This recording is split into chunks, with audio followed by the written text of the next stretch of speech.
Olá, pessoal! Vou falar um pouquinho para vocês sobre os compostos fenólicos. Bom, esses compostos, antigamente, eles eram chamados simplesmente de matéria corante ou de matéria tânica. Hoje já se sabe que não é bem assim, né? Por quê? Porque matéria corante é toda a matéria que tem uma ligação aí com antocianinas, né, junto na sua formação e que darão cor para o nosso vinho. E a matéria tânica são todos aqueles compostos que têm taninos, né? E que tem uma propriedade muito típica que é de transformar o couro verde, né, ou couro fresco, em couro curtido. E a gente sabe que os compostos fenólicos, eles são muito mais amplos do que isso, né? Eles têm muito mais funções e reações no nosso vinho do que podia se imaginar há algum tempo atrás, né?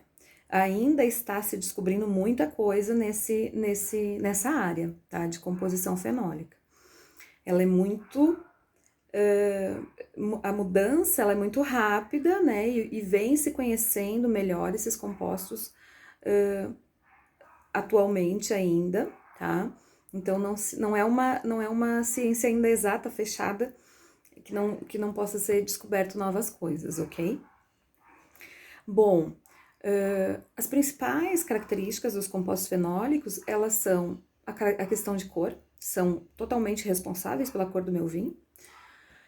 A questão da adstringência, né? Então, a sensação, o sabor de adstringência, a sensação, né, da adstringência em boca. Além de serem compostos que agem com moléculas de oxigênio, sendo assim antioxidantes, né? Então, quando a gente fala de vinho, principalmente para o leigo, né?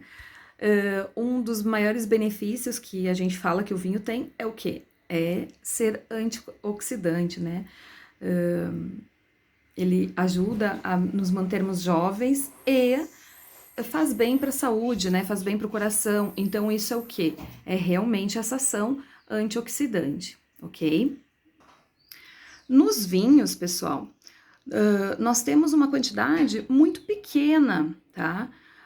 Desses compostos, mas extremamente significante.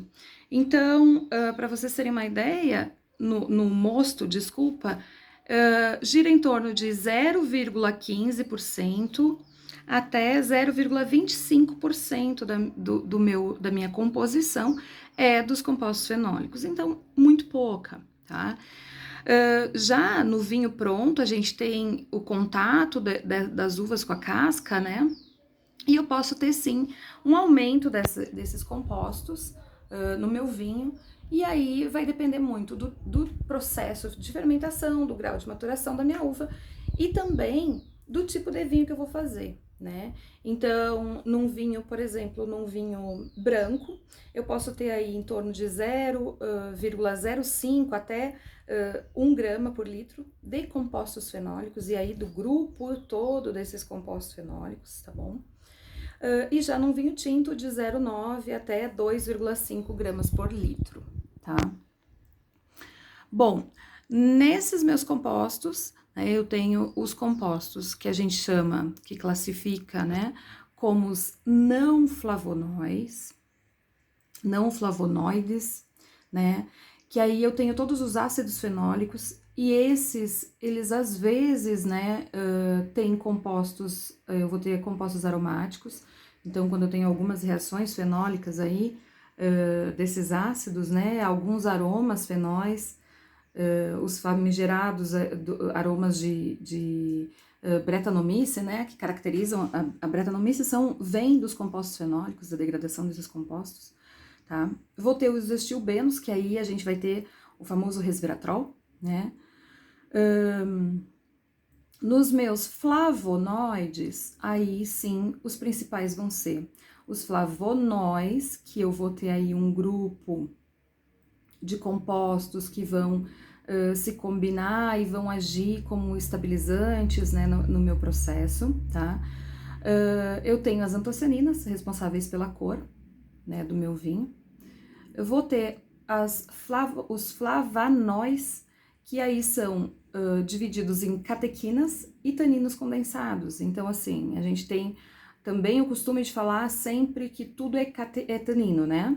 Não, quando são moléculas pequenas que dão menor adstringência, mas maior herbáceo para o meu vinho, são as minhas catequinas, tá?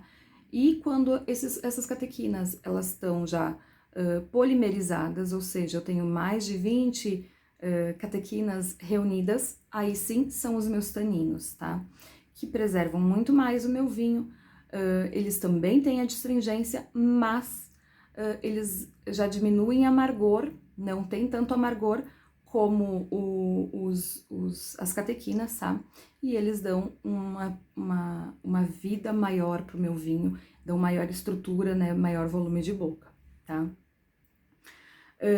Bom, desses compostos, os principais nesse momento, né, para operações pré-fermentativas, são aí os ácidos fenólicos, né, que a gente sabe que eles são muito susceptíveis à luz e acabam pardeando facilmente meu mosto, então a gente tem que tomar bastante cuidado com eles, tá?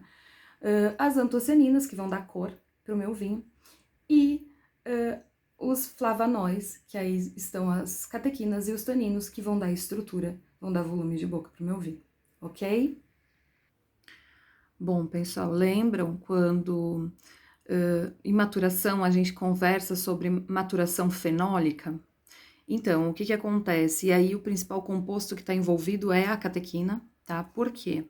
Porque durante a minha maturação, a catequina, ela começa a ter uma transformação, uma polimerização, tá?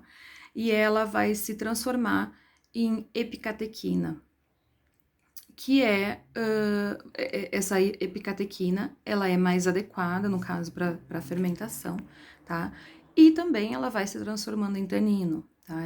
Vai se modificando as cadeias e formando essas cadeias longas, né? Transformando-se assim em taninos, que são o que a gente mais espera nos vinhos tintos, principalmente, tá? Nos vinhos brancos, nós precisamos ter um cuidado de retirar também essas catequinas, tá?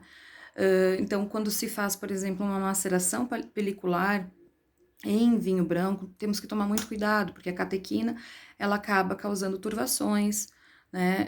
Ela acaba causando também escurecimento desse mosto. Então, precisamos tratar esse mosto e trabalhar esse mosto de forma adequada para que isso não ocorra, ok?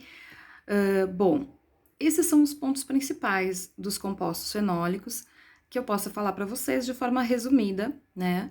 Mas tem muita coisa por trás disso tudo, né? As combinações, os tipos de ligações que acontecem durante todo o processo, como essas transformações acabam interferindo na nossa fermentação ou na nossa evolução do vinho, né? Principalmente depois do vinho já engarrafado. Isso tudo a gente vai ver um pouco mais à frente, ok?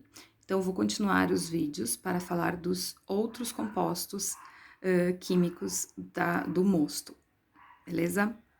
Beijo, até mais.